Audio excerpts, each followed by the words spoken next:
Hi friends, మీకు ఈ video నచ్చితే లైక్ చేయండి, సబ్స్క్రైబ్ భానుమతి ఆర్య దగ్గరికి వచ్చి ఏంటి వర్క్ చేసుకుంటున్నావా అని చెప్పేసి అడుగుతూ ఉంటుంది. ఆ మాటలు వినగానే అక్కడున్న ఆరాధ్య అయితే అవును, చిన్న ఎమర్జెన్సీ పని ఉంది, అదే చేస్తున్నాను. నువ్వెందుకు వచ్చావు, ఏదైనా పని ఉందా నాతో అని చెప్పేసి అడుగుతూ ఉంటుంది.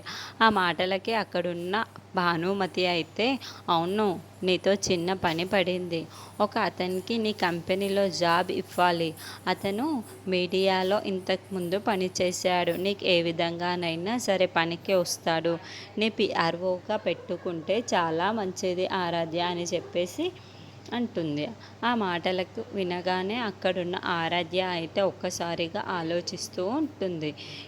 అది చూసిన భానుమతి అయితే ఇంకేం ఆలోచిస్తావు, ఖాళీగానే ఉంది కదా ఆ పోస్టు, నువ్వు అతనికి ఆ జాబు కానీ ఇచ్చావు అంటే చాలా హెల్ప్ అవుతుంది ఆరాధ్య. నువ్వు ఎలాగైనా ఇవ్వాలి ఆరాధ్య అని చెప్పేసి అడుగుతూ ఉంటుంది. ఆ మాటలకి అక్కడున్న ఆరాధ్య అయితే నేను ఏదో ఒకటి ఆలోచించుకొని చెబుతాను అని చెప్పేసి అంటూ అక్కడి నుండి వెళ్ళిపోతూ ఉంటుంది. అక్కడున్న గౌతమ్ అయితే ఆరాధ్య అమ్మ దగ్గరకు వచ్చి, అమ్మ తని మళ్ళీ నా ఆరాధ్య అని తెలుసుకోవాల్సినంత అవసరం నాకైతే ఉంది కదా, అందుకే నేను తన కంపెనీలో జాబ్ చేయాలనుకుంటున్నాను అమ్మ. తను నిజంగా తన కంపెనీలో జాబే ఇచ్చిందే అనుకో, తను ఖచ్చితంగా మళ్ళీ అయి ఉంటుంది అమ్మ.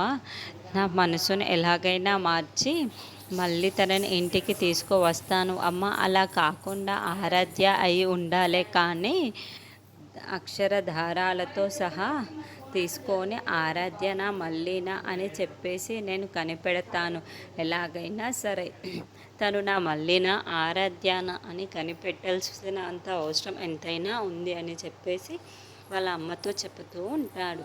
ఇంతలో అక్కడున్న భానుమతి అయితే ఆరాధ్య దగ్గరికి వచ్చి, నువ్వు వాడికి జాబ్ ఇస్తే నీ పతరం మొదలైనట్టే అని చెప్పేసి అంటూ ఉంటుంది.